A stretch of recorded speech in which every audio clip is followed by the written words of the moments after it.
product team is gathered to accurately estimate a set of 10 stories from its backlog using the Planning Poker gamified technique. Everyone except the Scrum Master and the product owner, PO, is handed a deck of Planning Poker cards. Todd's cards are mailed to him as he is using remote access. The PO, Angela, relates a story, and everyone assigns it story points.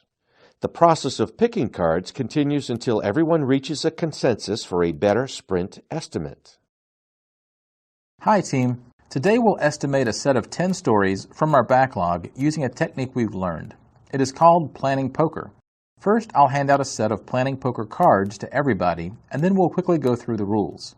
Each of these cards has a number that represents the story size. Also, Angela has a bunch of story cards for us. Does story size refer to the hours required to complete the work? Good question, Susan. We estimate in terms of story points, so the number is relative and not absolute. For example, a story with 20 points is 4 times the story with 5 points. I see what you were saying, and I read about it in a blog too, but it seems weird to me to think in terms of estimates that are not absolute. Why can't we just stick to hours? It does seem complicated in the beginning, but once you get the hang of it, it will be much easier. But don't we know how many hours make up one story point? Yes, we do, but it need not be exact. Over time, we'll get a pretty good idea of our overall velocity, which is the number of story points of work we get done in a sprint. Knowing that is enough for us to estimate how much we can achieve in a sprint or release. After all, even if we did say hours, it will still be an estimate, at best an educated guess. All right, Chief. Story points it is then. Hey, I'm just the facilitator, and my suggestion is to try story points instead of hours. I'm okay if people want to stick to hours. Why don't we try this out for a sprint or two and see how it goes, just like every other practice on Agile?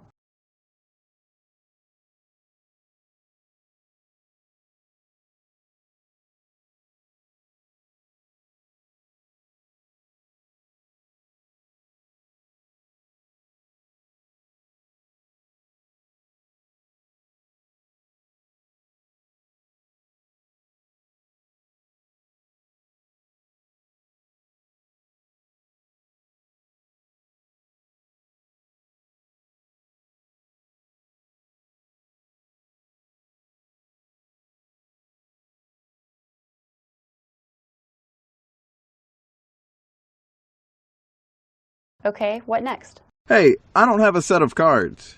I've emailed you a set, Todd. You'll get them soon. For today, write down these numbers on a piece of paper and use them. Is that all right? Sure, Rick. So, here's how we'll do this. Angela will read out a story. The team will quickly discuss the story and ask her questions. Then, team members independently pick a card that matches their estimate for the story. Wait till everybody has picked the cards, and when I say show, show your cards and your estimates. You will naturally have picked different cards, so we'll discuss the reasons behind the differences. Hopefully these discussions will help narrow down the differences. Once the discussions are over, we repeat the entire process until the estimates converge. Questions, anyone?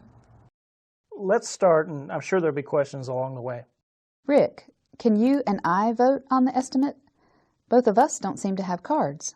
Neither of us gets to vote on the estimates, Angela. You, as the product owner, will read and explain the story and answer any questions. However, the estimate needs to come from the team. Similarly, it is up to me to facilitate this process, so I won't estimate either.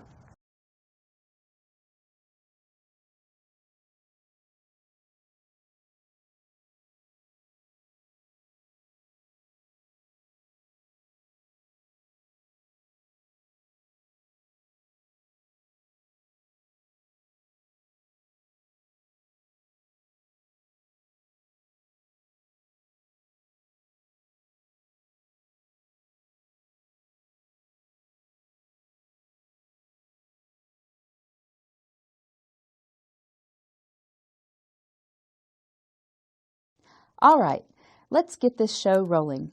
Here is my story. As a librarian, I want to search for books using different criteria so that I can help the customers by finding the book they are looking for. That sounds pretty simple. I'll give this a 2. Hold on, Todd. You can't give away the number you are pitching for until everybody picks a card and I say, show. Sorry, Rick.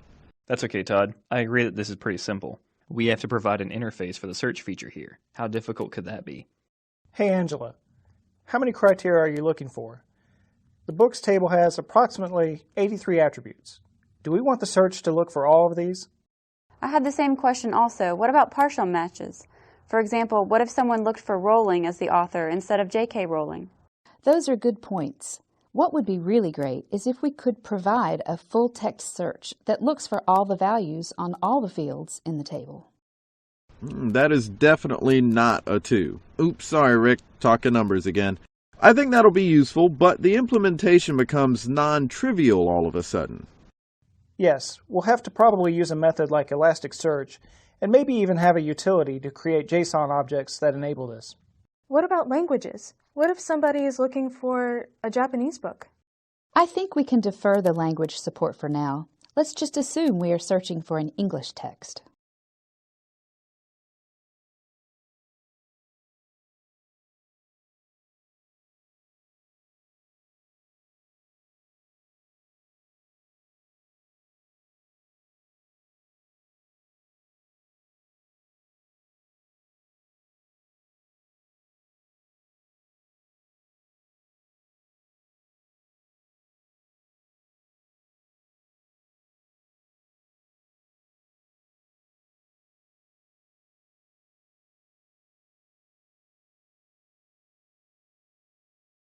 Great! Are there any other questions, or are we ready to estimate? I do have one question, though not necessarily for Angela. When I pick an estimate, should I only consider the QA efforts, and likewise should the others also consider them? Good question, Susan. The entire effort needs to be considered. There is no separate sizing for development and testing. Now, are we ready to vote? Yes. Yes. Yes. Yes. Right, now everybody show your cards. Great. So now what? Susan has the highest estimate, so let us ask her to explain why she felt the estimate was higher. Although Angela has restricted the search to English, there are still far too many search criteria that need to be employed, and we need to test for partial matches, case sensitivity, and so on. I believe it is a fairly larger effort. Aaron, Kelvin, Mary, what do you think? I wasn't thinking of all the search criteria, so I think Susan has a point there. However, I don't think it is that complex once we have chosen to do a full text search. I think we should go for an 8 instead of the extreme values. Hold on, no numbers to be discussed at this point. Let's just focus on the facts here. We'll have one more round of card selection. Does anyone else have any other point? I agree with Mary that once we choose a text search, it should not be difficult to implement. I want to ask Angela if she is okay with this approach, though. I think that's fine. When you start working on this, I would like to see a wireframe or screenshots so I can confirm the interface. All right. Hey, Rick, are we ready to pick cards again? We sure are. Remember, same rules. Pick your card, but don't show it until I say so. Right, now everybody show your cards. Come on, Susan. It shouldn't take that much effort. We'll help you with the test cases. How about that? I am still worried about the unknowns here. Remember, there are all types of fields that we have. We have date fields, for example, published date, some numeric fields, for example, the number of pages. So the full text search needs to know how to handle all that. I think we should be conservative on this one. At this rate, we'll be here forever. How should we proceed now?